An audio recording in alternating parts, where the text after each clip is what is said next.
नमस्कार. आज 1 डिसेंबर 2024 वार आहे रविवार. इंडियन एक्सप्रेस वृत्तपत्र विश्लेषणमध्ये आपलं स्वागत आहे.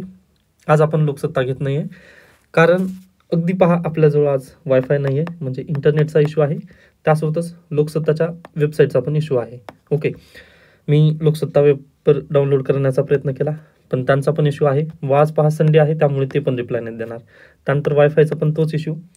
माझ्याकडे BSNLचं आहे वायफाय, पण पहा त्यांचं वायर तुटलेलं आहे.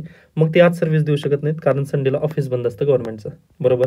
या कारणाने पहा, जेव्हा संकट येतात त्यावेळेस सगळं एकत्रित येतात, हे आपल्याला निश्चित झालेलं पाहता येतं. त्यामुळे मी आता ही जी रेकॉर्डिंग आहे ती आयपॅडवरती करतोय व मोबाईल इंटरनेटद्वारे तुमच्यापर्यंत पोहोचवण्याचा मी प्रयत्न करणार आहे. डन. पहिली बातमी पहा, Maharashtra oath taking ceremony on December 5 December रोजी जे मुख्यमंत्री पदाची शपथविधी होणार आहे व BJP डिसाईड करेल की आता CM कोण बनेल, असं अजित पवार यांनी म्हटलेलं आहे. पण पहा, एकनाथ शिंदे यांना पोर्टफोलिओ पाहिजे कशाचं, तर अगदीच होम मिनिस्ट्रीचं त्यांच्याकडे पोर्टफोलिओ असावं असं त्यांचं मत आहे. कारण ज्यावेळेस एकनाथ शिंदे मुख्यमंत्री होते त्यावेळेस देवेंद्र फडणवीस उपमुख्यमंत्री असताना देखील त्यांच्याकडे काय होतं, गृहमंत्रीपद होतं. या निमित्ताने त्यांची म्हणजे त्यांची एक इच्छा आहे तशा पद्धतीने. त्यानंतर पहा, काँग्रेसने जे आरोप केलेले होते EVM बद्दल आणि जे डाटा त्यांनी दिलेला होता, ओके, तो इलेक्शन कमिशनने काल सुनावणीला काढला व ECIने काय म्हटलेलं आहे पहा, की will look at voter deletion and additional data. Okay, म्हणजे इलेक्शन कमिशनरने आता परत एकदा आम्ही त्याबद्दल चौकशी वगैरे करू असं त्यांनी निर्देश दिले आहेत. ठीक आहे, चांगली गोष्ट आहे असं पण म्हणूयात. त्यानंतर goodbye cap and gown, welcome kurta and sari. आता पहा, याच्यापूर्वी तुम्ही कॉन्व्होकेशन सेरेमनी म्हणजे पदवीदान समारंभाला वगैरे जर उपस्थित असाल तर तुम्हाला पूर्वी ना काळं गाऊन आणि एक कॅप वगैरे लावून जायची होती. ओके, PhDचं असू द्या किंवा म्हणजे अन्य कोणतं, जसं मेडिकलचं MBBSची डिग्री वगैरे जर तुम्हाला प्राप्त झालेली असेल तर तुम्ही कॉन्व्होकेशन सेरेमनीसाठी तशा पद्धतीने वेगळा ड्रेस वगैरे घालून जाऊ शकत होता. पहा, म्हणजे वेस्टर्न ड्रेस पूर्वी असायचं, आता ते अटायर राहिलेलं नाही आहे. आता UGCच्या नवीन नियमानुसार, जे की 2015 मध्येच लागू झालेले आहेत व त्याला पहा 92 युनिव्हर्सिटीजने लागू पण केले होते. 23 IIT, 21 IIM आणि सेंट्रल युनिव्हर्सिटी 48 यांनी लागू करण्याचा प्रयत्न याच्यापूर्वीच झालेला होता 2015 पासून. तो काय आहे तर कुर्ता आणि साडी नवीन पद्धतीने आता तो नियम असेल. ओके, म्हणजे पूर्वी कसं काळं गाऊन आणि कॅप जी असायची ती आता बंद होऊन आता कुर्ता आणि साडी या पद्धतीने तुम्हाला पदवीदान समारंभाला उपस्थित राहायचं आहे. ओके, ही एक इंडियनायझेशन किंवा म्हणजे भारतीय संस्कृतीला पुढे नेण्याचा एक प्रयत्न चालू आहे असं तुम्ही म्हणू शकता. व हे बेस्ट न्यूज आहे असं म्हटलं तरी वावगं ठरणार नाही. त्यानंतर नेक्स्ट न्यूज आहे पहा, 2 more monks arrested in Bangladesh says ISKCON. Okay, याच्यापूर्वी बांगलादेशमध्ये हिंदूंवरती जे अन्याय वगैरे होत आहे याबद्दलच्या न्यूज आलेल्याच होत्या. मग आता आणखी त्यामध्ये भर पडलेली आहे असं म्हणू शकता तुम्ही, कारण 2 आणखीन म्हणताना तिथं काय केलेलं आहे, 2 आणखीन मॉन्क्सला तिथं अटक वगैरे त्यांनी केलेली आहे. ओके, ठीक आहे, पाहूयात आपण पुढे कशा पद्धतीने जातं भारत. म्हणजे मिनिस्ट्री ऑफ एक्सटर्नल अफेअर्स पण त्यांनी तशा पद्धतीने रोष व्यक्त केलेलाच आहे. ओके, त्यानंतर महाराष्ट्र पॉलिटिक्समध्ये पहा, काँग्रेस परत एकदा फेल्युअर वगैरे का झालं याचा विचार करत आहे. त्यानंतर शरद पवार म्हणजे पुढील नवीन चॅलेंजला वगैरे ते तयार होत आहेत. ठीक, चांगली गोष्ट आहे असं पण म्हणू शकतो. त्याच्यानंतर पुढे चला, म्हणजे आजच्या पेपरमध्ये इंडियन एक्सप्रेसमध्ये वगैरे जास्त महत्त्वाच्या न्यूज नाही आहेत व मी पण जास्त थोडंसं फास्ट घेण्याचा प्रयत्न करतोय. कारण पहा, अगदी आपल्याजवळ आज इंटरनेट कमी आहे. ओके, म्हणजे जे डेली न्यूजपेपर घ्यायचं ना मी, त्याचे 2 GB जवळपास आपलं डाटा असायचा. ओके, 2 GB त्याला मी अगदी वायफाय असल्यामुळे ते अपलोड करू शकत होतो, पण आज तेवढं आपल्याला रिस्क घेता येणार नाही मोबाईलवरती. ओके, व मी आयपॅडवरती रेकॉर्डिंग करत आहे त्यानिमित्ताने. त्यानंतर Mahayuti's campaign trick not treat. Okay, आता हा लेख दिलेला आहे P. चिदंबरम यांनी, पण मी स्किप करतोय आणि तुम्हाला पण स्किप करण्यास सांगतोय, कारण P. चिदंबरम यांनी जो लेख लिहिलेला आहे ना तो काँग्रेसच्या बाजूने लिहिलेला असेल. ओके, विरोधी पक्षाच्या दृष्टिकोनातून हा लेख लिहिलेला आहे व याच्या पूर्वीची त्यांची थिंकिंग माहिती आहे आपल्याला, त्यानिमित्ताने तुम्ही डायरेक्टली स्किप केला तरी चालेल. त्यानंतर going bust with statues.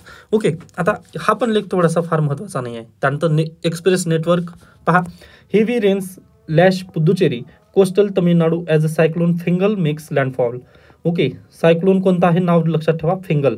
Okay, cyclone फिंगल आलेला आहे आपला हा प्यारा भारत व इकडे आलेला आहे, म्हणजे बंगालच्या उपसागरामध्ये कोणतं नवीन सायक्लोन उदयास आलेला आहे तर सायक्लोन फिंगल हे नाव प्लीज लक्षात ठेवा, परीक्षेला वगैरे विचारलं जाऊ शकतं. आजच्या न्यूजपेपरमध्ये ह्याच 2-3 बातम्या महत्त्वाच्या होत्या. पहा, बाकी जास्त काही नाही आहे. एक डाटा पॉईंट आलेला आहे नितीन गडकरी, हे पहा, 55 crashes, 20 fatalities every hour in 2023. Crashes up 4.2% as compared to 2022. Okay, म्हणजे अगदीच जर तुम्ही पाहिलात 2023चा डाटा तर 55 क्रॅश आणि 20 फॅटॅलिटीज म्हणजे 20 मृत्यू आणि 55 क्रॅशेस एव्हरी हार. ओके, म्हणजे अगदीच 20 मृत्यू नाही तिथे तर जखमींची संख्या आणि तशा पद्धतीने 55 क्रॅशेस, अगदी 55 ॲक्सिडेंट प्रत्येक तासाला होत होते 2023मध्ये. हा कोविड-19, ओके, कोविड-19मध्ये जेवढे मृत्यू झाले असं आपण म्हणू शकतो हो ना, त्याच्यापेक्षा आपल्याकडे भयावह स्थिती कशाची आहे, रोड ॲक्सिडेंटची आहे. पहा, ओके, आपण कोविडला भिवून लगेच घरात वगैरे तशा पद्धतीने बसलो होतो, ठीक आहे, मान्य केलं आपण, कोविड लॉकडाऊन वगैरे महत्त्वाचं होतं, पण त्याच्याही पेक्षा जास्त भयंकर काय आहे तर रोड ॲक्सिडेंट आहेत. पहा, व रोड ॲक्सिडेंटमध्ये अगदीच खूप आपल्याकडे अतिशय भयावह डाटा आपल्याला इथं दिसत आहे की 55 क्रॅशेस एव्हरी आवर आहेत. ओके, म्हणजे 55 ॲक्सिडेंट होत आहेत प्रत्येक तासाला 2023मध्ये. हा डाटा आलेला आहे. पहा, India continues to top road accident. Okay, आपण टॉप केलेला आहे, चांगली गोष्ट आहे. आता चांगली गोष्ट आहे असं म्हणता येणार नाही, तरी पण पहा, अगदी याला कुठेतरी चेंज करणं गरजेचं आहे. ओके, पहिल्यांदा आपण काय करूयात, टॉप केलेला आहे याला एक्सेप्ट करूयात आपण. ओके, व त्यानंतर आता ह्याला चेंज करणं खूप गरजेचं आहे. Fatalities globally with over 1.72 lakh death in 2023. किती झालेले आहेत पहा, 1.72 लाख. ओके, खूप मोठी आकडेवारी आहे. पहा, 1.72 लाख जणांचं डेथ झालेली आहे. तर अगदीच याच्याही पुढे गेल्यानंतर भयंकर स्थिती म्हटल्यानंतर जखमींची पण संख्या तेवढीच असेल. ओके, मग ही आकडेवारी एक भयावह आहे व परीक्षेला लिहिण्यासाठी ही तुम्हाला अगदीच मेन्स आन्सर रायटिंग वगैरे मध्ये वगैरे तुम्ही लिहू शकता. या अर्थाने ही आकडेवारी तुम्हाला लक्षात ठेवायची आहे. ओके, तर आता आपण इथे थांबूयात. म्हणजे अगदीच मला शॉर्टच व्हिडिओ रेकॉर्ड करायचा होता, कारण पहा अगदी इंटरनेटचं शॉर्टेज आहे आपल्याजवळ. त्यानिमित्ताने मी थोडंसं शॉर्टमध्ये ही न्यूजपेपर अनालिसिस कव्हर करण्याचा प्रयत्न केला आहे. अगदी 2-3च न्यूज गरजेच्या होत्या, त्या आपण कव्हर केलेल्या आहेत. व आज संडे असल्यामुळे पहा, लोकसत्ता असू द्या किंवा इंडियन एक्सप्रेस असू द्या, त्यामध्ये लेख येत नाही आहेत किंवा संविधान भान पण येत नाही. त्यामुळे निश्चिंत राहा तुम्ही. आजच्या जरी बातम्या काही वाटल्या तुम्हाला सुटलेल्या असतील तर उद्याच्या लेक्चरमध्ये वगैरे आपण त्या कव्हर करणारच आहोत. त्यानंतर जे आजचा लोकसत्ता सुटलेला आहे ना, त्याला पण आपण उद्या कंटिन्यू करणार आहोत. निश्चिंत राहा, त्याबद्दल काळजी करू नका की एखादी बातमी वगैरे सुटलेली असेल का, तर बिलकुल सुटणारी नाही आहे. ओके, त्याच्यानंतर जे विद्यार्थी आज राज्यसेवा 2024 देणार आहेत त्यांच्यासाठी खूप खूप शुभेच्छा. त्यानंतर 2025 पासून आपण अगदीच पहा, म्हणजे मी पण त्यावेळेस तुम्हाला मदत करण्यासाठी वगैरे नक्की असेल, कारण यावर्षी 2024चा आपलं डोमेन नाही आहे. याच्यापूर्वी पण सर्व विद्यार्थ्यांना मी म्हटलेलंच आहे. 2025च्या विद्यार्थ्यांचा जर काही मदत वगैरे हवी असेल तर नक्कीच मला कॉन्टॅक्ट वगैरे करू शकता. म्हणजे पहा, आज काय म्हणू शकतो, आज ओल्ड पॅटर्ननुसार एक्झाम इथं एंड होईल, बरोबर. मग त्याच्यानंतर इथून जे काही चालू असेल ते 2025चा न्यू पॅटर्न असेल व इथून आजपासून 1 डिसेंबरपासून जे विद्यार्थी नवीन पद्धतीने तयारीला वगैरे लागत आहेत, मग मी रात्री पद्धतीने जर आता पहा, आज तर इंटरनेट येणार नाही आहे, पण मी काय करेन, रात्री एक व्हिडिओ रेकॉर्डिंग करून ठेवेन जे की उद्या तुम्हाला पब्लिश मिळेल आपल्या यूट्यूब चॅनलवरती.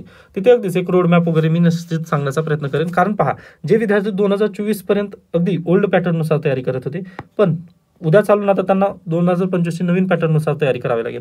मग त्यांच्यासाठी पण आपण एक रोडमॅप वगैरे तयार करणार आहोत. त्यानंतर जे विद्यार्थ्यांचा आन्सर रायटिंगचा इश्यू आहे त्यांनी पण कॉन्टॅक्ट नक्की करू शकता. आता इथे आपण थांबूयात. याबद्दल काही शंका काही सजेशन असतील तर नक्की मला सांगू शकता. धन्यवाद.